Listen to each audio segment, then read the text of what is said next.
Welcome to online class of Baba Vishwanath Shikshan Prashikshan संस्थान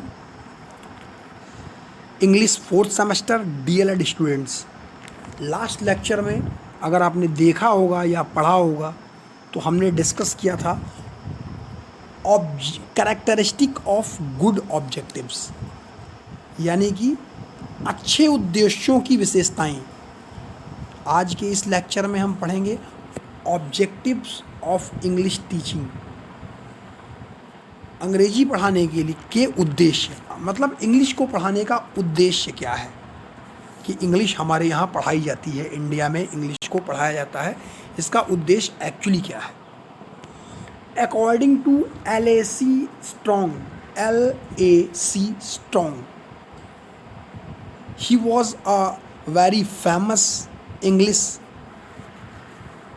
literature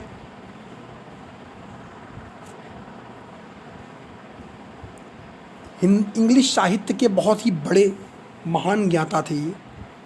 इनके हिसाब से क्या उद्देश्य था इंग्लिश पढ़ाने का, इन्होंने अपनी लैंग्वेज में बताया था इसको।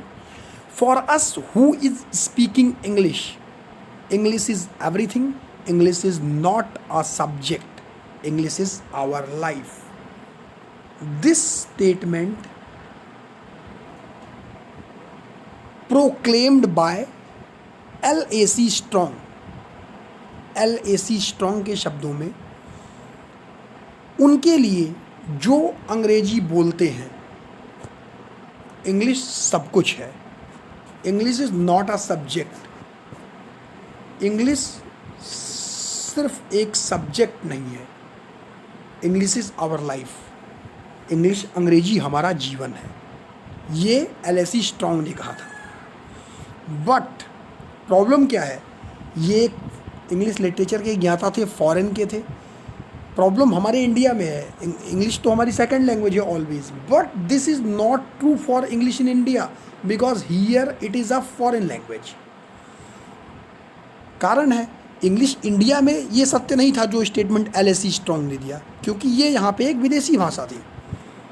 ये आप कह सकते हो it is taught as second or a third language in schools.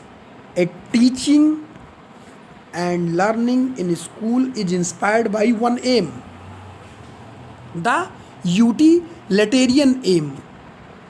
That means कि इसको हमारे स्कूलों में सेकेंड या थर्ड लैंग्वेज के रूप में पढ़ाया जाता है।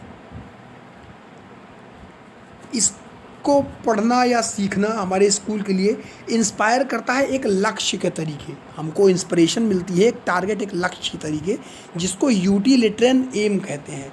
यूटिलिटरियन एम मतलब, यूटिलिटेरियन एम का मतलब होता है एक उपयोगी टारगेट, एक उपयोगी लक्ष्य, जिसकी वजह से हम पढ़ते हैं इंग्लिश को। This aim can be achieved by acquiring practical command of English.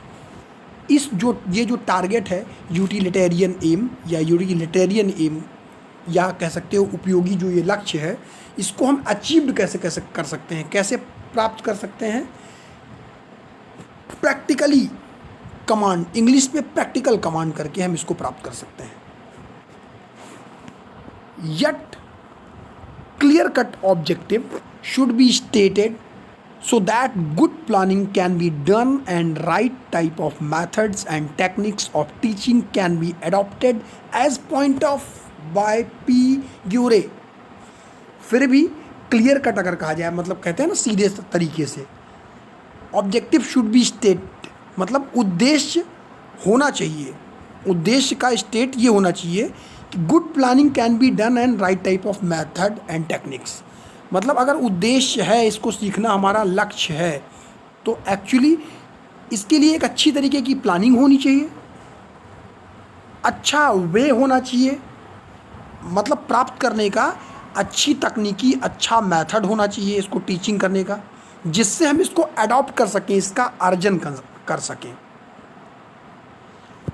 P. ग्यूरे के पॉइंट से, अकॉर्डिंग टू P. ग्यूरे भी इंग्लिश लिटरेसी के अच्छे प्रचंड विद्वान थे। The careful thinking out of the detailed and well defined objective for the lessons will do more than almost anything else to improve a teacher's work and to make it effective. That means the careful thinking out of the detail, बहुत ध्यानपूर्वक सोचना इसके detail में जाके, and well defined objective, और पूरी तरीके से इसका उद्देश्य डिफाइन करना, यानी कि उसको परिभाषित करना कि lesson will do more than almost anything, कि जो लेसन है, जो भी हमारा पार्ट है, will do more than almost anything, सबसे ज़्यादा कर सके। Else to improve teachers work and to make it effective, मतलब इसका क्या मतलब हुआ? Teachers, just like you are a teacher, आप लोग सब टीचर हो। इस समय ये तब की बात है जब आप टीचर हो और आपके अंदर ये क्वालिटीज़ आपको अडॉप्ट करनी है, और आप स्टूडेंट के सामने ये स्किल को कैसे प्रभावशाली तरीके से करोगे। इम्प्रूव अ टीचर्स वर्क, इसमें क्या लिखा है? एक टीचर की क्वालिटी को इम्प्रूव करना जिससे वो इफ़ेक्टिव हो, मतलब जिससे उसका असर ज़्यादा हो। तो इसके लिए क्या होना चाहिए? बहुत अच्छी तरीके से परिभाषित उद्देश्य होना चाहिए और डिटेल में लेसन को जानना। ऑलमोस्ट एनीथिंग, मतलब ज़्यादा से ज़्यादा जितना हो उतना ज़्यादा उसको इम्प्रूव करना, और अपनी टीचिंग की क्वालिटी में, like you are a teacher, अपनी टीचिंग की क्वालिटी को और ज़्यादा इफेक्टिव इम्प्रूव करना। अब इसको कैसे इम्प्रूव कर सकते हैं हम ऑब्जेक्टिव ऑफ इंग्लिश टीचिंग में?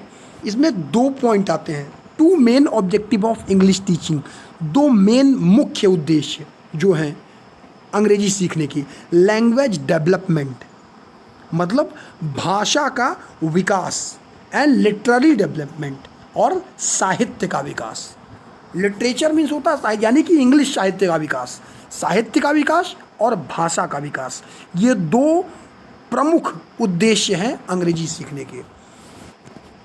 With the advancement of class and age of students, these 2 objectives might differ, मतलब कह सकते हो आगे क्लासेस और एजेस के साथ, क्लासेस की एडवांसमेंट का मतलब आगे की क्लासेस या आगे स्टूडेंट की एजेस के अकॉर्डिंग, ये दोनों जो ऑब्जेक्टिव हैं ये माइट बी डिफर, मतलब अलग भी हो सकते हैं। मेन तो 2 ऑब्जेक्टिव ये हैं ही आपके, लेकिन according to the student age and class, these 2 objectives might be differ, मतलब होने भी चाहिए, आगे हो भी सकते हैं, ये डिफ़र हो सकते हैं, यानी कि भिन्न हो सकते हैं। अब आपको पता है चूँकि इस लेसन का ही नाम हमारे है objectives of teaching English at junior and senior level, तो हम आगे ऑब्जेक्टिव्स पहले जूनियर लेवल का डिस्कस करेंगे कल की क्लास में, फिर सीनियर लेवल का डिस्कस करेंगे। Thank you so much, study well, take care, bye, see you tomorrow.